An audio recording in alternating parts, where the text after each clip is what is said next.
Hi అండి, welcome back to my channel. అందరూ ఎలా ఉన్నారండి? అందరూ బాగున్నారా? అందరూ బాగుండాలని మనస్ఫూర్తిగా కోరుకుంటున్నానండి. ఇది మామిడి అల్లం చెట్టు అండి. ఇది మీలో ఎవరికైనా తెలిస్తే నాకు కింద కమెంట్ బాక్స్లో కమెంట్ చేసి చెప్పండి. ఇప్పుడు మనం దీన్ని తవ్వి దీని నుంచి మనం మామిడి అల్లం అనేది తీసుకుందామండి. ఇప్పుడే ఇలా తవ్వారండి మా వాళ్ళు. చూసారా, ఇది తవ్విన తర్వాత మామిడి అల్లం ఇలా ఉంటుందండి. దీన్ని మనం నీట్గా క్లీన్ చేసుకోవాలండి. సేమ్ మన అల్లం ఉన్నట్టే ఉంటుంది, కానీ ఇది మామిడి అల్లం అండి. దీని స్మెల్ కూడా కొంచెం మామిడికాయ స్మెల్ వస్తుందండి.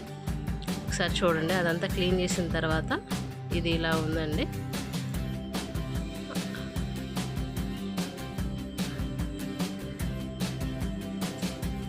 ఇలా ఉంటుందండి.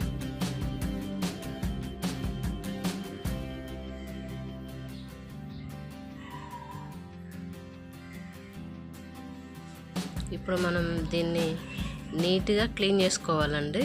ఇది కొంచెం లేత అల్లం అండి, అందుకే ఇది ఎలా ఉంది. ఇంతకుముందు మీకు చూపించింది ముదురు అల్లం అండి. అది లేత అల్లం వల్ల ఇది ఇలా ఉంది. ఇప్పుడు దీన్ని అంతా క్లీన్ చేసుకోవాలండి. 2-3 టైమ్స్ వాష్ చేసుకుంటే ఆ మట్టి అన్నది మొత్తం పోతుందండి. అలా క్లీన్ చేసుకున్న తర్వాత ఇలా నీట్గా ఉంటుందండి అల్లం.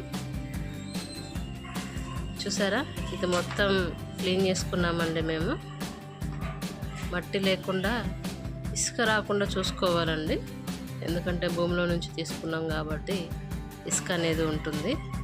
ఆ ఇసుక మొత్తం పోవాలండి. నీట్గా క్లీన్ చేసుకోవాలండి. చూడండి, ఇలా ఉంటుంది. మనం నీట్గా క్లీన్ చేసుకుంటే దీన్ని మనం పచ్చడి కూడా పెట్టుకోవచ్చు అండి. ఈ వీడియో మీకు నచ్చినట్టయితే లైక్ చేయండి, షేర్ చేయండి, కమెంట్ చేయండి అండ్ సబ్స్క్రైబ్ చేయడం మాత్రం మర్చిపోకండి ఫ్రెండ్స్.